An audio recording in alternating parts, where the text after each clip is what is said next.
How's it going, everyone? My name is Dak908, aka the Dig Dug himself. Yours truly, and we're back again with some more Monster Hunter Generations. Monster Hunters and Monster Honeys, we're back.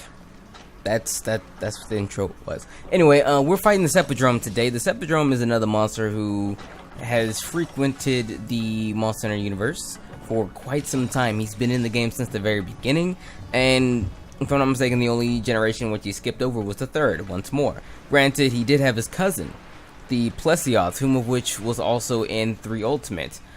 He's also in this game as well, just so you know. The Plesioth has made a return. There is no water, so we have to do it the old-fashioned way, fish him out back on land, and fight him on land, and wait for him to come back on land as whatever, because, you know, Plesioth is a very annoying monster, so he'll do all sorts of very annoying things. Cephadrome is no different. Literally imagine the Plesioth that you can fight on the sand. There's some differences, but for the main difference, you should know that he himself, Cephadrome, is in the sand, in the desert area. But anyway, let's get right to the meat and potatoes of this. Let's get to the very serious square business. I totally missed where he's actually located and threw my sonic bomb in the wrong direction. First, let me just say this since we're talking about sonic bombs. You can only use a sonic bomb to bring him out from the sand when he is not enraged. Okay, you can tell he's enraged by him like the smoke. Well, not smoke, but like the is it smoke? We're gonna call it smoke. The smoke coming out of his mouth, like he's like the heavy condensation from him being so, I don't know. Anyway, you'll see. Just check his mouth. He's like huffing like white smoke or puffing or whatever. He's enraged. Don't use the sonic bombs just then. Wait for that to be done, and then you can do it then. Anyway, let's move over to the main points. We're gonna make this short one. This is gonna be a short one. We're just gonna give you all the good information. His main weakness is ice. So if you have ice weapons, be it from Lagambi or from certain metal weapons, I'm looking directly at the dual blades. If you have it real nice like that, they have some weapons that are just ice that you get just by, you know, using ore. But regardless, if you have ice, use ice if you can to fight him. It is his main weakness. You'll do additional damage. That's the good stuff. Anyway, moving over. First, let me say this is probably a terrible commentary, but one take is all we do because I got stuff to do. Now, this guy, he's kind of annoying. Monsters who are kind of like him, piston wyverns, the fish kind of wyverns, if you will, they have a tendency to be quite tall. So a lot of weapons like the sword and shield dual blades are going to be very bad against this particular monster. You want to use weapons more akin to the lance, the great sword, and the long sword. Those 3 weapons, in my opinion, are the best weapons in which you can use to fight monsters like this. Cephadrome is no exception. Use the long sword like I'm using here. Granted, I'm not a very good long sword user, so you can laugh at my skills now. But if you are going to use the long sword, I recommend either using Adept, because he does have particular moves that are highly telegraphed, and you can actually use the Adept roll out of it. Or you can use Guild if you'd like. I'm using Guild right now. The only skills I have on here is Absolute Evasion and the Sakurai Slash. I use the Sakurai Slash because I'm not very confident in my own ability to charge the Spirit Gauge by myself.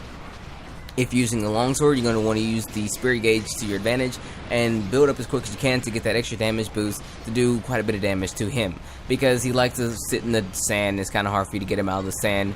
You have to wait for him to calm down or come to you or try to hit him out of the sand as well. It can be a bit tricky. If you're using the great sword, also you're going to want to use like your draw attacks, obviously, and whenever you have a free chance like now, you want to use your level 3 charges as well.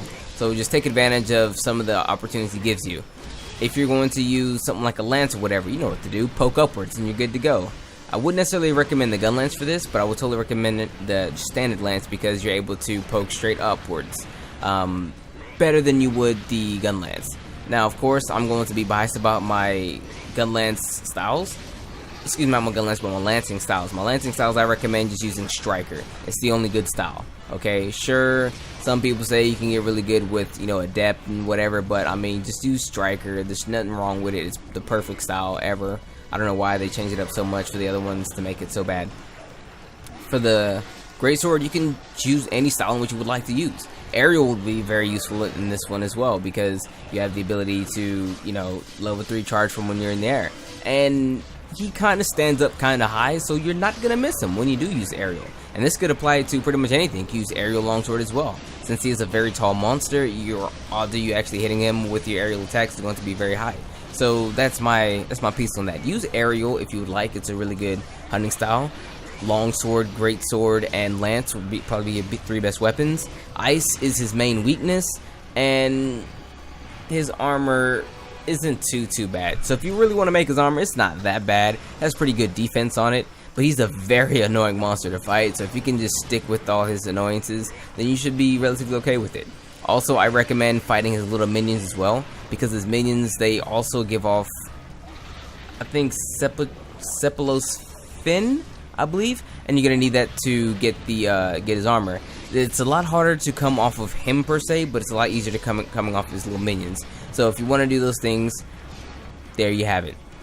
But with that being said, everyone, it's been your boy Dak908, aka the Dig Dug himself. I know this video, well, I know I didn't comment the entire video. It's because I looked at it, I was like, guys, I have like 13 videos lined up. Not really, I have 2 other videos lined up, and I want to knock these out as quick as I can, give you all the raw good information right off the jump. If you choose to end the video right afterwards, just know that you're not really missing much. I mean, this wasn't really an eventful hunt. I mean, I did the standard parkour of, you know, slaying a monster, and I win. I didn't cart. There weren't really too many close moments, so you have your information, and you can do it as you will. You can continue watching the video if you want to see me continue my hunting with my longsword skills, which I haven't, or I have none.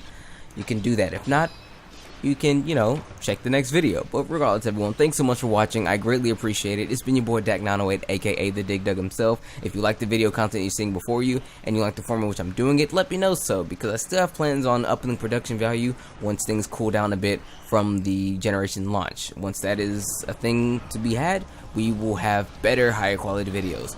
Then again, since you guys are the viewers, it's all up to you. But with that being said, it's been your boy. Everyone, take care. May the desire sincere forever be in your favor, and have a good rest of your day.